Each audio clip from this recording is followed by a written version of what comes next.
Hello! So welcome to April Fools in Love, Chapter 2. So we're going to pick up right where we left off, and if you didn't hear the first chapter, go back, look at the link below to the playlist, and give it a listen. Get caught up. Friday, February 14th, evening. This plan's bonkers, Star.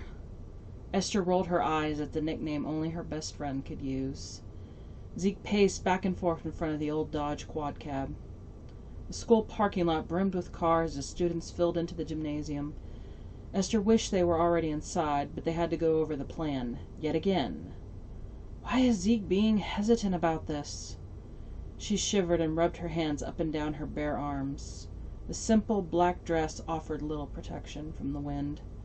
Same with her strappy silver heels.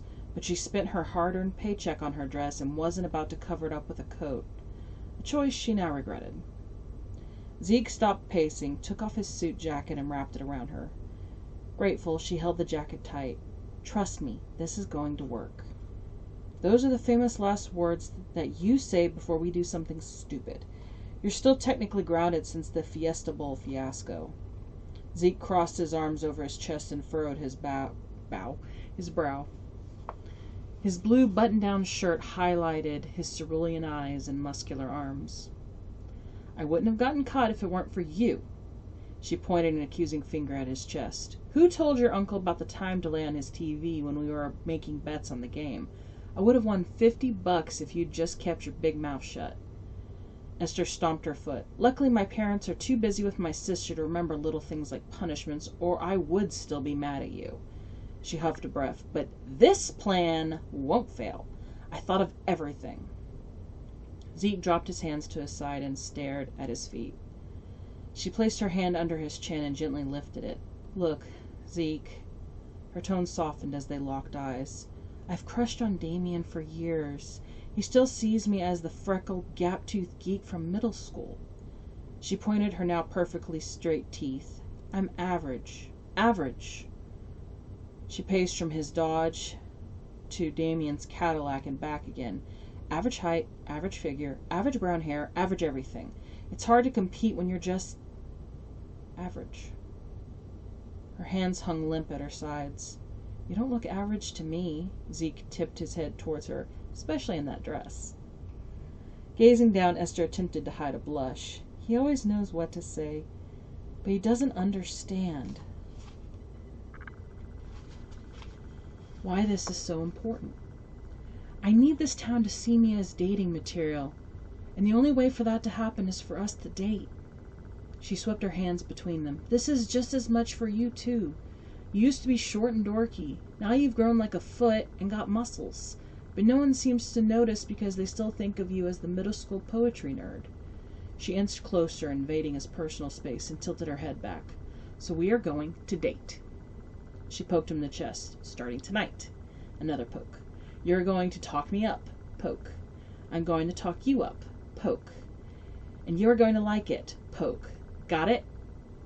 Zeke groaned and massaged his chest. Got it. A resigned agreement, but that would have to do. No way was Esther letting Damien out of her reach. She took a deep breath, adjusted her dress, fluffed her hair, and laced her fingers with Zeke's. What are you doing? He tugged at their joined hands. Holding my boyfriend's hand. She bit the words out. He gulped. Oh, right. His fingers twitched but stayed in her firm grasp. The foreign feel of Zeke's big hand engulfing her smaller one pleased her, for the most part. This is weird. His Adam's apple bobbed, and he clenched and unclenched his jaw a few times before they made it to the entrance of the school gym. You missed a spot. What? He stopped and blocked the doorway. Her free hand lightly brushed the rough patch on his skin. There, you missed a spot. Shaving. She blinked and faced forward. Zeke shuddered. I should go home and fix it then. A toothy grin stretched his cheeks. Her eyes narrowed. You're not getting out of this. She inched around his massive physique, blocking the entrance, and dragged him into the gym. When did he get so big? There was a time when she was taller of the two. Granted, it was in 4th grade, but still. And what is my fascination with his jaw? Who cares if he missed a spot shaving?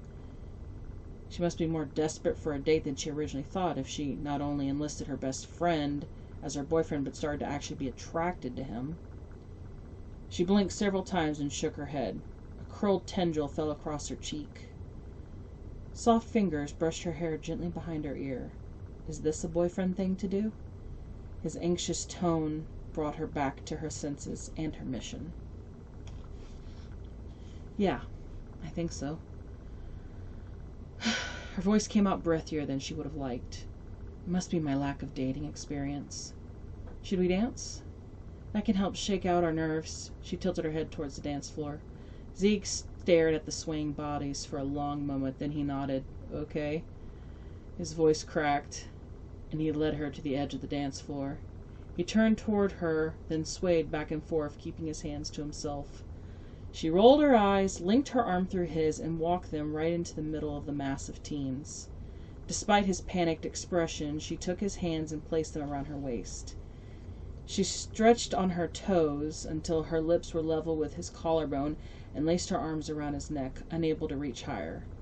We are supposed to let people know we are coupled, doofus. Her voice low so only he would hear. Esther dropped back on her heels. She tried to make her expression happy and dopey like she witnessed all her other classmates doing, but this was Zeke. Kind of hard to stare adoringly at the guy who witnessed my most embarrassing moments. There were 4 of those moments, and each one turned her face lobster red when she recalled them. Are you thinking of that time when you were 6? When you jumped off the diving board and your bathing suit fell off? A mischievous smirk tugged at his lips. I'm thinking it now, she spoke through clenched teeth.